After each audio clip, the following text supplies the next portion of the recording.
au sein de la clinique des patients au profil divers qui nécessitent une attention particulière de par leur pathologie et par leur âge par rapport à un risque de dénutrition.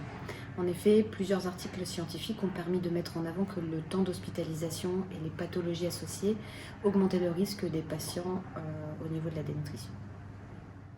Afin d'optimiser les prises en charge de nos patients, nous avons mis en place une évaluation nutritionnelle automatique à l'entrée des patients.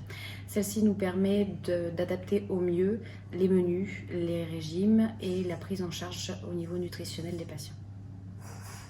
Afin d'améliorer la qualité de prise en charge des patients, nous avons souhaité mettre en place une alimentation hyperprotéinée et hypercalorique qui répond aux recommandations scientifiques, donc qui nous permet d'apporter 400 kcal et 30 g de protéines, mais en intégrant une alimentation naturelle avec un enrichissement de crème, de gruyère, des œufs ainsi que de la poudre de protéines. Pour cela, nous avons adapté les menus proposés aux patients du petit déjeuner jusqu'au souper en intégrant des collations permettant d'être au plus juste dans les apports alimentaires et d'être au plus près des habitudes alimentaires des patients. Cette alimentation hyperprotéinée et hypercalorique s'adresse donc aux patients à risque de dénutrition ou présentant une dénutrition modérée. Pour les patients qui présentent des dénutritions légèrement plus importantes, voire sévères, nous utilisons des supports nutritionnels comme la nutrition entérale et parentérale.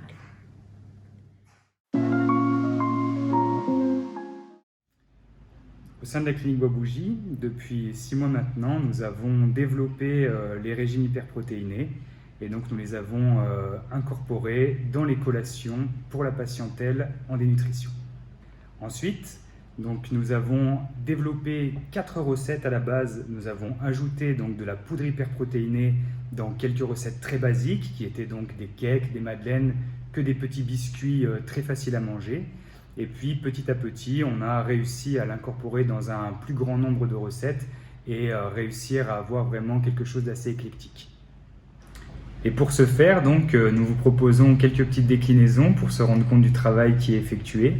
Donc dans un premier temps, un petit risotto aux champignons qui a été donc enrichi à la poudre de protéines, également enrichi avec du beurre et du parmesan comme pour un risotto classique et donc une décoration propre à notre établissement.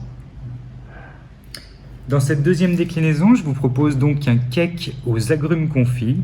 Donc c'est orange et citron confit, également enrichi à la poudre hyperprotéinée.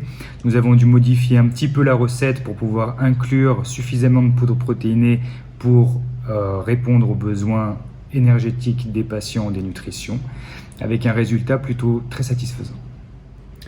Et pour finir, donc une troisième déclinaison, c'est une variante de la tropézienne. Donc c'est une pâte à brioche qui est cuite individuellement et puis qui est garnie d'une crème légère à la vanille.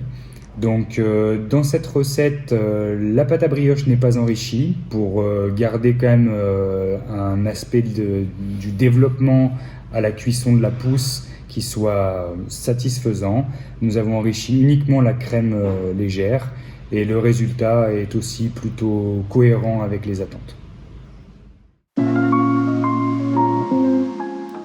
Voilà plusieurs mois maintenant que nous avons mis en place ce régime hyperprotéiné et hypercalorique et nous avons des retours très positifs de la part des patients qui sont satisfaits de retrouver une autonomie et une alimentation au plus proche de chez eux et puis au niveau médical sur une nette prise de poids et des améliorations des bilans, donc une diminution des dénutritions.